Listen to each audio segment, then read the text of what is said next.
It's ours. Everything is ours now. You're selling all of the art, Dad? Why? We don't have room for it. Do you want to sell? Oh, come on. Cabrera just grounded into a double play. Matt set this up? I told him it was a family discussion. I think it is. I don't think you should sell it all. I'm telling you. Didn't expect you to get so upset about it.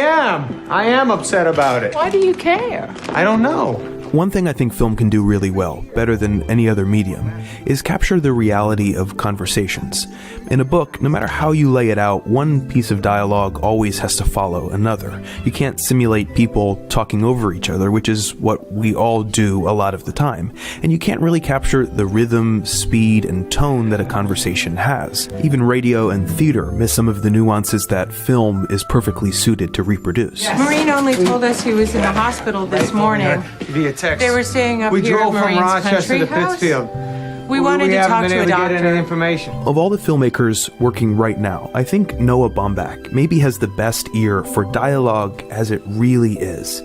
And an ear is what it takes, because there's a general disconnect between what we all sound like and what movie and TV characters sound like, especially the most articulate ones. You asked me that moronic question, and then my world came apart, and she came here, and I landed in the tabloids, and I got death threats, and my job is constantly in jeopardy, and you ruined my life? Again, just stay. Yes, that was me. Of course, you don't have to aim at realistic speech. Screenwriters like Aaron Sorkin and Quentin Tarantino have done really great work by writing human dialogue as it could be, finding music and language the same way that Shakespeare did centuries ago.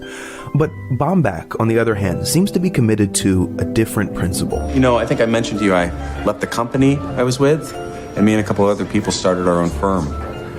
It was scary and a big change, but things have settled and we're doing really well. Maureen is talking to a friend who works at the Times about getting someone to come up and review the show. I think we're... In recent years, I've essentially been ignored by the Times. I think we're a great alternative to some of the bigger firms. And I think this might put me back on the map. This is our logo. $55 for a steak. I think a conversation like this speaks volumes. In one sense, just by looking at it, you can see that this is a total failure of communication between father and son. The two men are on parallel tracks. Matt is talking about his new business, and Harold is talking about his forthcoming art retrospective.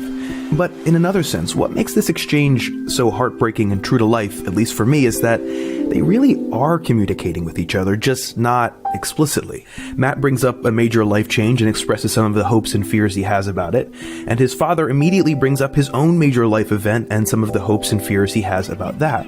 Implicitly, Matt is asking for approval, he's asking for reassurance, and he's asking for consolation. Harold, on the other hand, is denying approval because he can't bear his son being more successful than he is, while asking for reassurance of his own hopes and consolation for his own fears. It's like the two men are firing a volley of missiles at each other. Some are hitting, some are missing, and some are crashing into each other in midair. I think Baumbach understands a key dynamic in conversations, especially conversations with family. When we speak to others, we're often speaking to ourselves, attempting to frame dialogue so that the person we're talking to will reflect back the things that we want to believe about us. When I was younger, I was so invested in his grievances, his anger at the world. They were mine too. But now that I live 3,000 miles away and have my own kid, thriving business, I don't even get angry at him anymore. It's even just funny. I'm sure a lot of people who just went home for Thanksgiving experience something like this. You feel that you've changed, that you have an updated, nuanced idea of yourself, and you're going to show that idea in one way or another to your family. It doesn't matter how much money I make. You make me feel like a big piece of shit because you don't care about it. But you also actually do. You're privately obsessed with it. You know that I beat you. I beat you! The thing we seem to forget is that as we're trying to get our family to affirm our sense of self, they're doing the same thing to us. And the result is often conflict or a conversation that just goes nowhere. Well, maybe not nowhere, just not where you intended. Dad says you started your own company. Yeah, a couple other guys and me decided to... How's that work? You just tell your boss, like, I'm going to start Well, I was one of the partners, so I didn't technically have a boss. No, I understand. So you got a better offer? No, there were no offers. That's what was so scary. We were creating our own opportunity. Because you wanted something smaller. Bigger. This is my favorite scene in the movie. It's a 1:30 long take of two half-brothers attempting to connect. By making it one take, you get all the elements of conversation that I spoke about before, including the body language, the projected self-confidence of Matt, and the nervous, insecure energy of Danny, always nodding his head like his father. They're doing this thing where they agree while also disagreeing. It's a specific kind of non-argument that tells you a lot about their personalities and their relationship. Many of the firm's clients came with us. Which was surprising.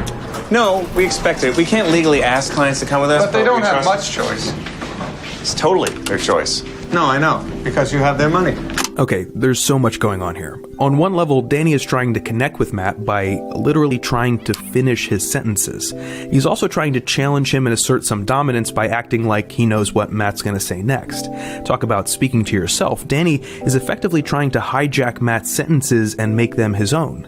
Now, listen for this the next time you're in a conversation. People do this all the time. Well, their money's with the firm, but their money is in investments I or understand. bank. My buddy Ptolemy, who lives across the street, or lived across the street from Dad told me about your Karen. Ptolemy is like you. He Sorry. works in Also arbitrage. Yeah, that's not what I do. At this point, Matt and Danny are getting out of sync, which actually makes it appropriate that Danny brings up arbitrage, an investment term for when the same asset is worth different values in different places and you exploit that price difference for profit. Exploiting differences in value is a pretty good definition of what it's like to be in a dysfunctional family, or a dysfunctional conversation for that matter. But Ptolemy said that the system is rigged from the inside. That's not entirely true. Well, mostly. So, this is an exciting time How's for me. your boy? Good. Victoria and I are having some problems. I never met her. Karen and I separated. I know. I just said I was sorry. Did you? I'm sorry, too. And there it is, a moment of connection. 1:13 into the conversation. In the Meyerowitz family, moments of connection are few and far between, so when they happen, they land with a special poignancy. And though this family is perhaps more intense, more insecure than most, I hope, there's something that rings so true about this to me. When we talk, so often we fly around each other, working out our own shit, thinking about ourselves. We try to make our meaning clear, but we can't quite say what we want, how we want, when we want. That's because communication isn't easy. Sometimes movies make it seem like it is, but Noah Baumbach isn't interested in that kind of dialogue. He uses the medium best suited for depicting conversations to show us the truth about them, that we miss the mark more often than we hit it, and that it's a beautiful, meaningful thing when we do. Say it with confidence and look him in the eye, Myron.